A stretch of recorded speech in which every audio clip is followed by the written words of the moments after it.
मैं आपके लिए लेके आ गया हूँ एक बार फिर से डबल मीनिंग पहेली। और डबल मीनिंग पहेली का मतलब है, पहेली तो एक है लेकिन इसके मतलब दो हैं, इसके जवाब दो हैं, और उन दो जवाबों में से एक जवाब सही है लेकिन दूसरा जवाब आपकी सोच से डिपेंड करता है कि आप उसका कैसा जवाब देते हो। तो जैसा देते हो वो तो मेरे को पता चल ही गया है पिछली पहेली के आंसर जो आपने लिखे, लेकिन अभी मैं आपके लिए एक और डबल मीनिंग पहेली ले आया हूँ। लेकिन उससे पहले आपको पिछली वीडियो में जो डबल मीनिंग पहेली पूछी थी उसका आंसर दे देता हूँ। और तो चलिए शुरू करते हैं। वो पहेली मैंने ये पूछी थी पिछली वीडियो में डबल मीनिंग के, वो क्या चीज़ है जो लड़की के दो और गाय के चार होते हैं।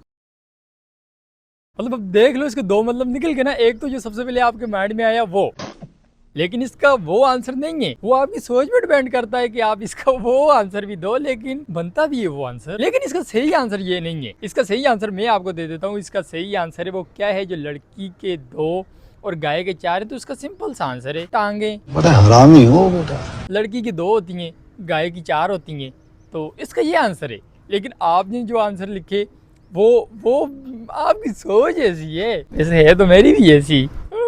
चलता है यार, चलता है। लिखा करो ऐसे आंसर। और ऐसे आंसर में आपको एक बात सजेस्ट करूंगा, ऐसे आंसर अगर किसी पहेली के बनते हो डबल मीनिंग के तो वो लिख दिया करो, लेकिन इशारों में। मतलब डायरेक्ट नाम ही ना लिख दिया करो यार। कोई अच्छे लोग भी पढ़ने आते हैं कमेंट आपका, और आपने ऐसे आंसर लिखे होंगे तो शर्मा के चले जाएंगे, भाग जाएंगे। ना लिखा करो, क्यों मेरे सब्सक्राइबर को उगा रहे हो। तो ऐसे आंसर ना लिखा करो, हाँ इशारों में लिख दिया करो।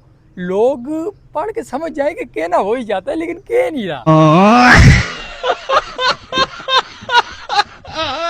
समझ रही हो ना? नहीं।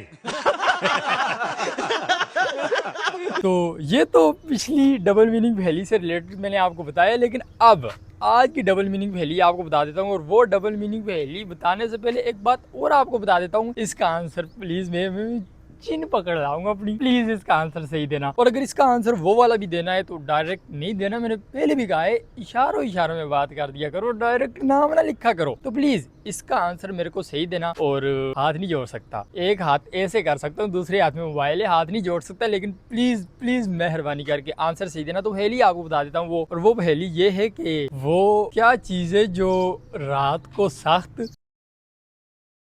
और सुबह को गीला और नर्म होता है। शाबाश बेटा, बहुत बढ़िया मुन्ना। मैं ये सुबह की बात कर रहा हूँ, रात को ही सख्त और रात को ही नर्म और गीला होता है, ये मैं नहीं कह रहा। समझ रहे हो? समझ रहे हो आप? समझ रहे हो ना? पहली गौर से सुनना, रात को सख्त और सुबह गीला और नर्म होता है। मैंने ये नहीं कहा कि रात को ही सख्त और गीला और नर्म होता है। मैंने ये कहा है कि रात को सख्त और सुबह गीले और नर्म होते हैं। तो इसका प्लीज आंसर सही देना। मेरे को आपने तो वो सोच लिया है, मतलब पता मेरे को चल गया है, आपके माइंड में वो वाला आंसर आ गया है, लेकिन सही आंसर नहीं आया होगा। नहीं, सच नहीं आया सही वाला ना? नहीं।